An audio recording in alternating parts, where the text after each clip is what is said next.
morning. Today we bring you a special Harvest City Weekly News Roundup. As summer draws to a close, our yearly programs and events start up anew with the fall. We go now to our correspondent in the field for information on our first event. Dave?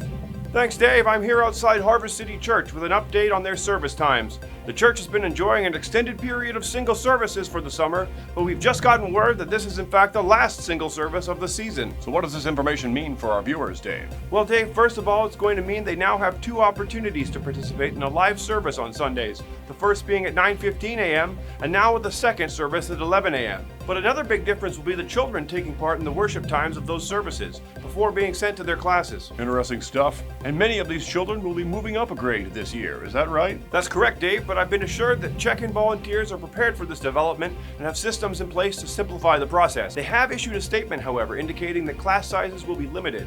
This means children are more likely to get into a class if they're here in time for those initial worship services. All right, thank you, Dave. Another development coming out of the church is a designated time of prayer and fasting coming this very weekend, in fact. For more on this, let's go to our man in the field. Dave? Thanks, Dave. I'm here in the library of Harvest City Church. This is the location where the first of the prayer and fasting services will be taking place. The point of these services is to help reset the church's focus for the year as we come together to seek the Lord.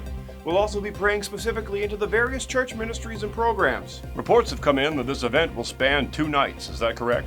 That's right, while the first night takes place here in the library this Friday at 7 p.m., there's also going to be a special intergenerational prayer night on Saturday at 6:30 p.m. in the main auditorium. The second night is open to church members of all ages. So great to see the younger generation getting involved in this event. For more information, including a guide to fasting, head over to our website or the Church Center app.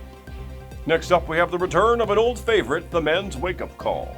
We go now to the Harvest City Church foyer to find out more. I'm here in the church foyer, where the men's wake-up call will be taking place. Starting this week, Pastor Dave Wells will be leading a biblical teaching, followed by a time of discussion and fellowship every Wednesday and Thursday morning. Pastor Dave has a great understanding of the Word of God and a passion for teaching what he's learned to others. This event is open to any men from the church who can make it here bright and early at 6:30 a.m. on Wednesdays and Thursdays.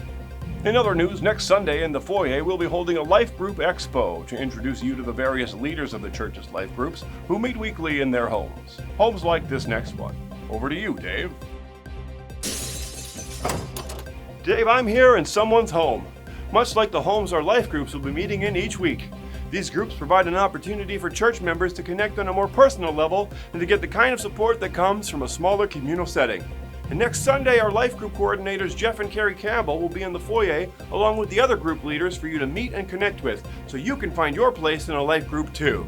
Fantastic. Be sure to stop by the guest services window today for any questions or information you may have, like joining our email list, giving tithes, or taking part in special care groups like our Grief Share course starting this Wednesday. For those new with us this morning, guest services can also guide you to the I'm New spot on our website, harvestcity.ca.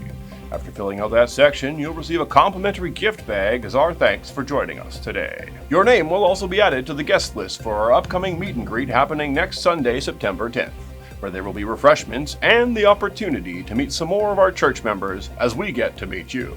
This concludes our Harvest City Weekly News Roundup for the week. Dave Thomason, signing off.